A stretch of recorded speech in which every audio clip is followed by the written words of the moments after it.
Bienvenue, chers téléspectateurs, dans votre émission Depuis le Caire. Le thème d'aujourd'hui se rapporte au Maroc, hub de l'industrie automobile en Afrique et dans le monde arabe. L'industrie automobile marocaine a connu des niveaux de croissance soutenus au cours des 10 dernières années. Ce secteur majeur a pu consolider sa position en fortifiant sa compétitivité et en allant toujours de l'avant. Pour atteindre ce niveau, dans un monde en proie à une concurrence féroce, de grands efforts ont été déployés à travers la mise en place d'infrastructures modernes, ainsi que d'un ensemble d'incitations en vue d'attirer les industriels à l'échelle internationale.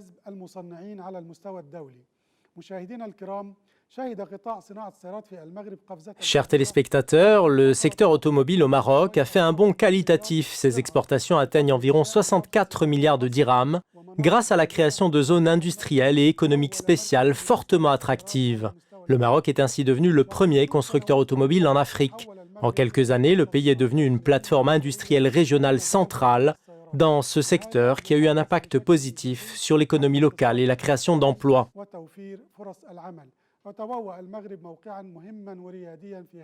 Pour discuter de ce sujet et approfondir le débat sur ces différents aspects, je suis honoré de recevoir l'ingénieur Jamal Askar, expert automobile et chef du comité de l'industrie du syndicat égyptien des ingénieurs. Bonsoir à vous.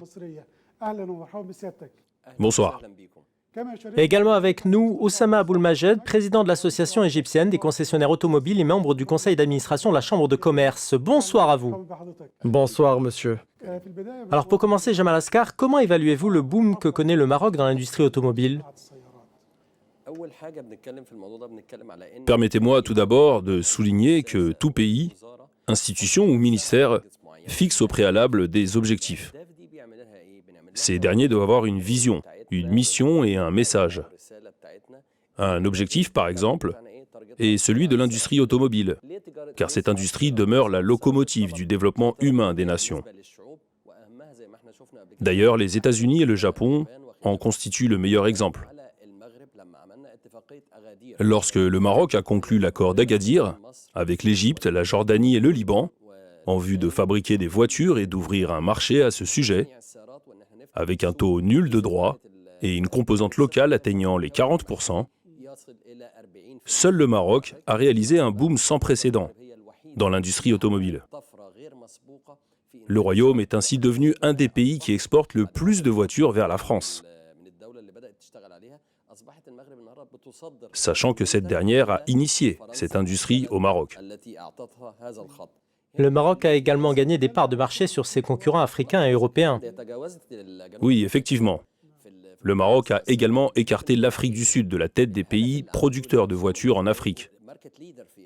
Car le Royaume s'est fixé un objectif qui lui a permis de devenir leader en Afrique, grâce à l'importance accordée à l'économie du savoir, à l'artisanat et à la main-d'œuvre spécialisée. Le Royaume a fourni à cette main-d'œuvre les formations requises dans le secteur et les besoins s'y afférents. De même, des compétences et des expertises quant à cette industrie ont également été apportées, afin de transférer aux ouvriers spécialisés marocains le savoir-faire et les connaissances au sein des usines. En fait, l'industrie automobile au Maroc est considérée comme l'une des industries ayant connu un boom en Afrique, car elle a dépassé l'Afrique du Sud, je le rappelle, qui s'est distinguée dans de nombreuses industries. Le volume des exportations de voitures du Maroc en 2018 a été de 283 000 voitures et en 2017 de 240 000 voitures. Ce qui signifie que ce volume des exportations vers les pays de l'Union européenne a fait figurer le Maroc dans le top 5 des exportateurs de voitures vers l'Union européenne, derrière la Turquie, le Japon, la Corée du Sud et la Chine. Le Maroc s'est fixé un objectif précis, qu'il a atteint sans marge d'erreur. Et le secteur de la construction automobile est généralement sujet à des erreurs industrielles, comme certaines pannes concernant les climatiseurs, les moteurs électriques, les tuyaux d'eau ou encore les freins. C'est-à-dire que certaines marques automobiles internationales ont vu leurs produits marqués par certains défauts d'usine. Des défauts que les services de recherche et de développement doivent diagnostiquer et délimiter les faiblesses. afin de les résoudre rapidement et satisfaire les clients quant aux pièces endommagées. Ces marques ont une politique spécifique concernant la date et le nombre d'années de garantie. Les marques automobiles mondiales ont adopté cette technologie de développement continu venant du Japon et qui repose sur la qualité, la sécurité et la satisfaction du client.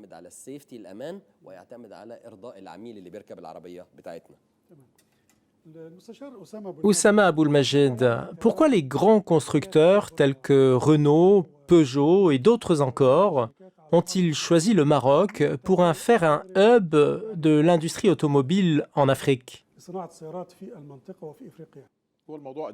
Écoutez, ce sujet ne date pas d'hier. Je dis toujours que l'industrie automobile est une décision politique. Vous voulez faire référence à l'industrie automobile, n'est-ce pas? Bien entendu, oui, bien sûr. Je parle du contexte historique de l'entrée du Maroc dans cette industrie. Lorsque le groupe Renault est entré au Maroc, il a bénéficié de facilités sans précédent, car les accords commerciaux et industriels conclus au niveau de l'État cherchent à être rentables. Le groupe Renault, vous le savez bien, a réalisé de grands acquis avec ces facilités fournies au Maroc, ce qu'il n'a pas réalisé même dans son pays d'origine, la France. Et parmi ces facilités, 25 ans d'exonération fiscale totale. 25 ans, ça pèse dans la balance au moment du choix. Oui, tout à fait, une géante facilité qui nécessite la mise en place d'une infrastructure sans précédent. Le Maroc a réussi à atteindre l'équation, ce qui a permis à Renault de réaliser des bénéfices qu'il n'avait jamais réalisés dans son pays. Cela a donné un sérieux inédit à cette industrie marocaine. De plus, le royaume a connu une phase tout à fait différente, car la construction de voitures Renault et Dacia au Maroc leur a permis d'atteindre des chiffres extraordinaires qu'ils n'avaient pas imaginés auparavant, puisque en 2019, ils ont construit 383 000 voitures. D'autant plus que 20 000 voitures étaient destinées à la consommation locale uniquement et le reste était exporté à l'étranger, ce qui est un pas génial dans toute une industrie. Permettez-moi d'ajouter que les trois principaux importateurs de ces voitures fabriquées au Maroc étaient la France, l'Italie et l'Espagne. L'industrie automobile marocaine s'est développée par la présence d'autres conglomérats mondiaux. On retrouve donc par exemple le groupe PSA, Peugeot, Citroën, contrairement à ce que beaucoup de gens pensent, que le Maroc ne fabrique que la voiture Logan dans les deux usines de Tanger et Casablanca. Peut-être parce que la Logan est la voiture la plus répandue en Égypte. C'est possible, mais le plus important est que le groupe Peugeot-Citroën est un groupe gigantesque et ses objectifs sont fixés en direction de l'Afrique.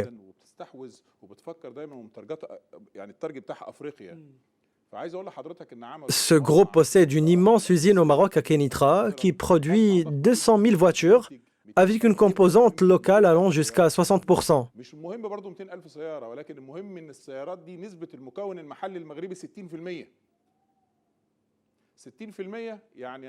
En d'autres termes, le Maroc fabrique désormais le moteur et il a atteint la construction de 200 000 moteurs et ils ont été exportés en Espagne vers l'une des plus grandes sociétés espagnoles, ce qui signifie que le Maroc n'assemble pas seulement des voitures localement, mais les construit d'une manière complète, c'est-à-dire du début à la fin, y compris le moteur.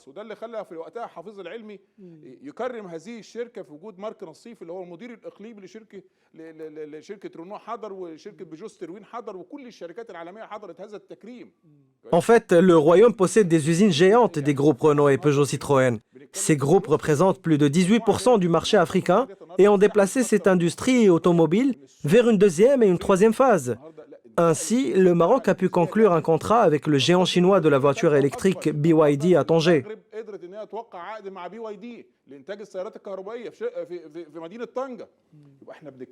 Nous parlons de moteurs localement construits et de voitures électriques, et c'est ce qui a conduit l'industrie automobile au Maroc vers le leadership en élevant les opportunités d'emploi disponibles à 50 000 opportunités. Le royaume a réussi en quelques années à devenir l'une des forteresses industrielles de l'automobile. Même au Moyen-Orient, le Maroc a joué un rôle important et très clair, comme en témoigne le fait que l'on voit des véhicules Logan partout dans les rues égyptiennes, ce qui est une bonne chose. C'est aussi une fierté. Absolument. Jamal Askar, le Maroc est devenu un hub dans le domaine de la construction automobile grâce à la présence d'une main-d'œuvre expérimentée et qualifiée. Qu'en pensez-vous? Écoutez, cette tendance est constatée par tous les pays du monde, car tous les pays qui fabriquent des voitures dans le monde ont ouvert des usines en Chine,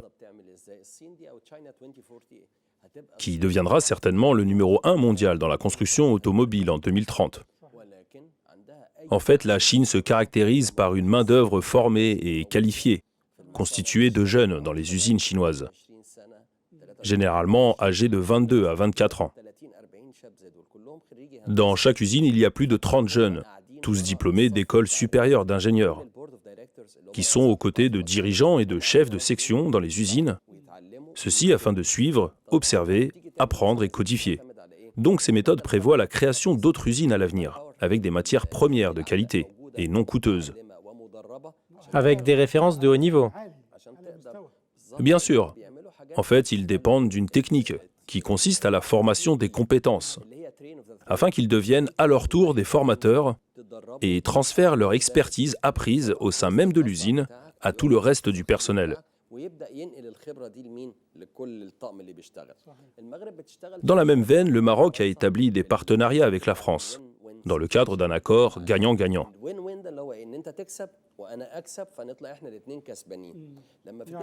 C'est-à-dire que chacun y trouve son intérêt.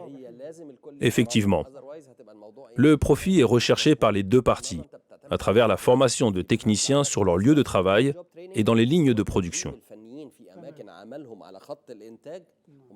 Le conseiller Osama vient d'évoquer la formation externe qui a eu lieu au sein de la société mère elle-même, c'est-à-dire le pays d'origine de la voiture fabriquée, afin de tirer parti de toute l'expertise disponible et de l'expérience. J'ajoute aussi que la collaboration avec le client dépend de la fourniture d'un produit de très haute qualité, avec une politique de garantie étendue, puis de l'établissement de centres de services situés en plusieurs points, afin de desservir les voitures fabriquées de la marque. Nous allons maintenant faire une courte pause. Restez avec nous.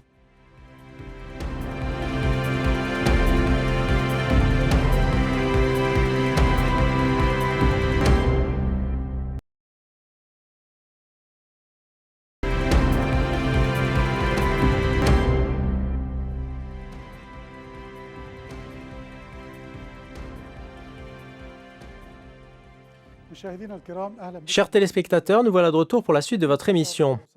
Oussama Aboulmajid, le Maroc est-il en passe de devenir le pays le plus compétitif du secteur automobile au monde? En effet, le Maroc se caractérise par un rôle réel et compétitif.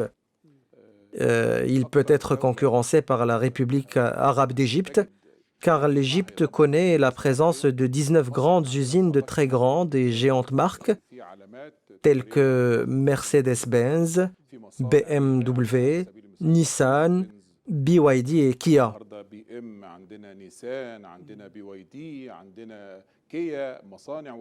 Toutes ces usines se rapportent à la fabrication de voitures sur le territoire égyptien.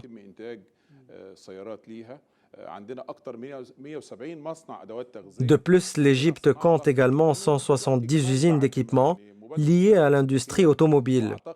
Et d'ailleurs, après la récente initiative du président et la vision qui est devenue claire pour tous, afin d'approfondir et localiser l'industrie nationale, comme nous l'avons vu et verrons dans les prochains jours, de nombreux protocoles et contrats sont actuellement en cours, notamment dans l'industrie automobile, via un protocole passé avec le constructeur automobile Al-Nasr, qui consiste à la construction de 25 000 voitures électriques.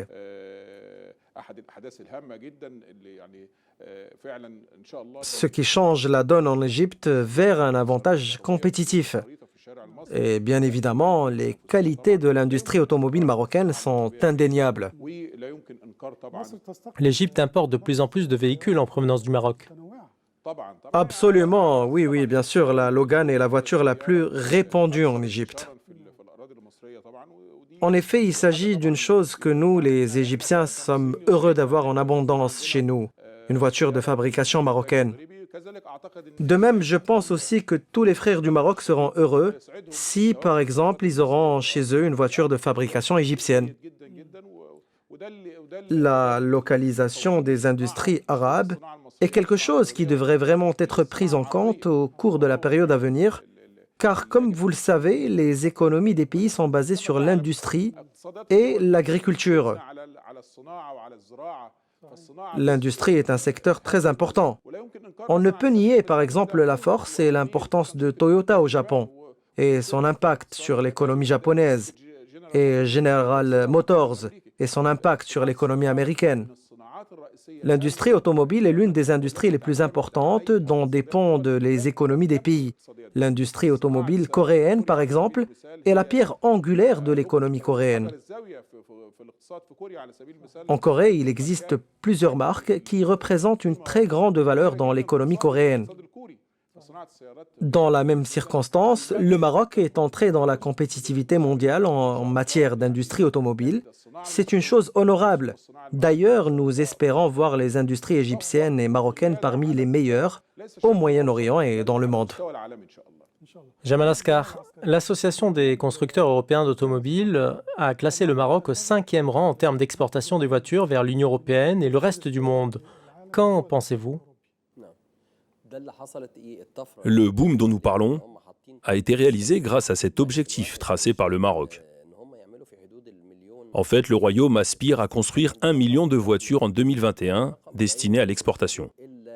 Ce qui est un chiffre énorme et ne peut être produit que s'il y a une forte demande. Demande d'achat de voitures. Exactement.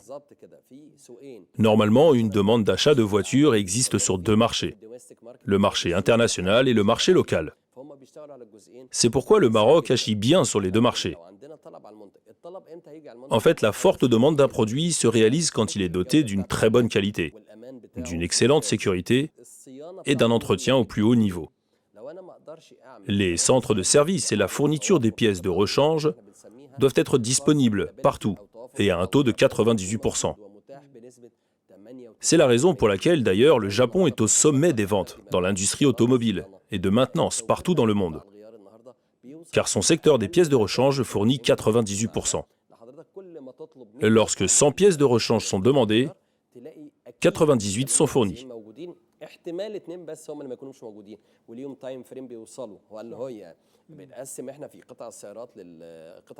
En fait, les pièces automobiles sont marquées par des commandes très rapides,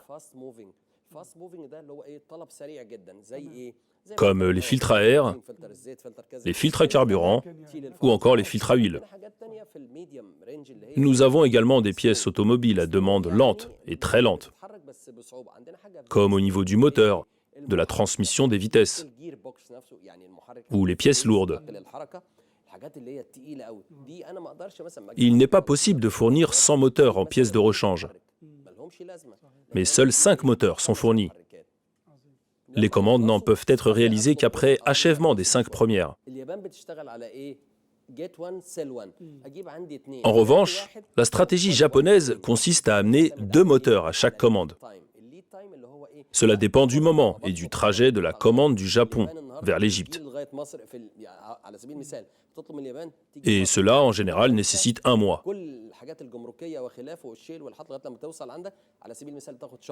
D'ailleurs, le Maroc bénéficie de sa proximité géographique avec l'Europe. Oui, absolument. Car la France est un pays proche du Maroc.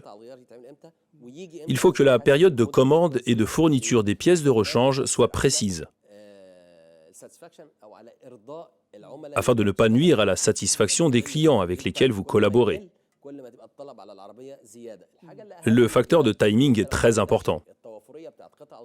Moins il est long, plus les commandes pour la voiture restent élevées. Il faut noter une chose importante, à savoir que le manque de disponibilité des pièces de rechange renvoie à la question de la protection des consommateurs, qui engage les grandes entreprises dans un certain nombre de litiges avec les clients, affaiblissant ainsi la marque sur le marché.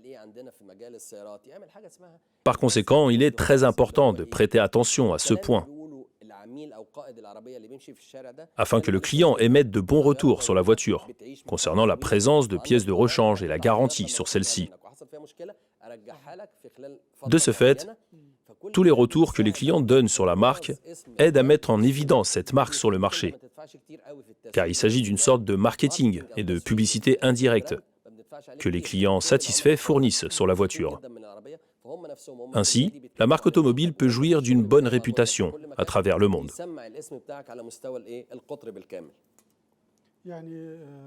Bien. Je voudrais maintenant m'adresser à Oussama Aboulmajed. Le dernier rapport arabe sur le développement humain pour l'année 2020 estime que le succès du Maroc au niveau des chaînes de valeur mondiale est un exemple tant sur le plan africain qu'arabe. Qu'en pensez-vous? En fait, le succès ne vient pas par hasard. Le succès ne doit pas se limiter à l'industrie uniquement. Nous avons tous étudié en marketing les 4 P. Les 4 P qui concernent le produit, le prix, la place et la promotion.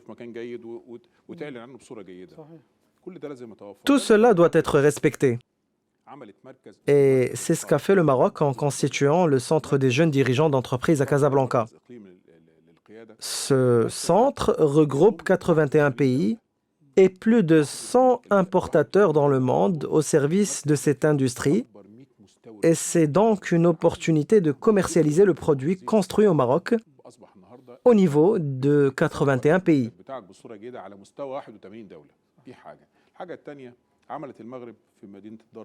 Le Royaume a également construit un centre technique dans la ville de Casablanca qui comprend plus de 500 ingénieurs dédiés uniquement au développement. Par conséquent, le marketing et la production sont bons, ce qui vous fait continuer dans votre stratégie, car l'industrie doit inclure plusieurs choses comme celles mentionnées auparavant. D'ailleurs, c'est ce qui a fait du Maroc un pays industrialisé qui réalise une croissance et un développement selon une stratégie qui cherche à bien développer le produit, menant vers un classement élevé qui ne vient pas du hasard.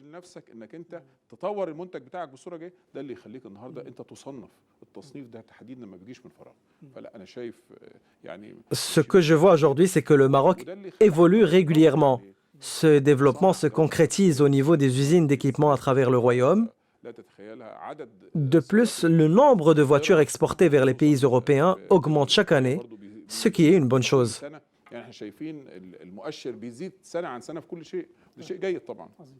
À cet égard, pensez-vous que l'industrie automobile deviendra la locomotive du développement de l'économie au Maroc? Je viens de vous dire que les économies des pays d'aujourd'hui reposent sur l'industrie et l'agriculture et tout ce qui est produit, sans parler de l'industrie automobile considérée comme l'un des produits de base les plus précieux.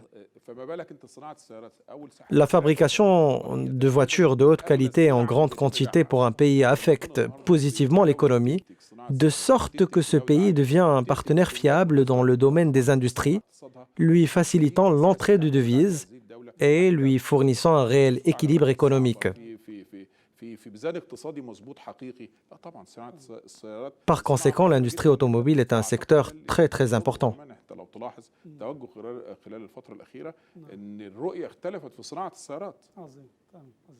Nous sommes déjà arrivés à la fin de cette émission. Je voudrais remercier notre invité Jamal Askar, chef du comité de l'industrie du syndicat égyptien des ingénieurs. Merci beaucoup. Ainsi qu'Oussama Aboulmajed, vous êtes président de l'association égyptienne des concessionnaires automobiles et membre de la Chambre de commerce. Merci à vous, monsieur, merci. Merci à vous également qui nous suivez. Rendez-vous la semaine prochaine pour un nouvel épisode. À très bientôt.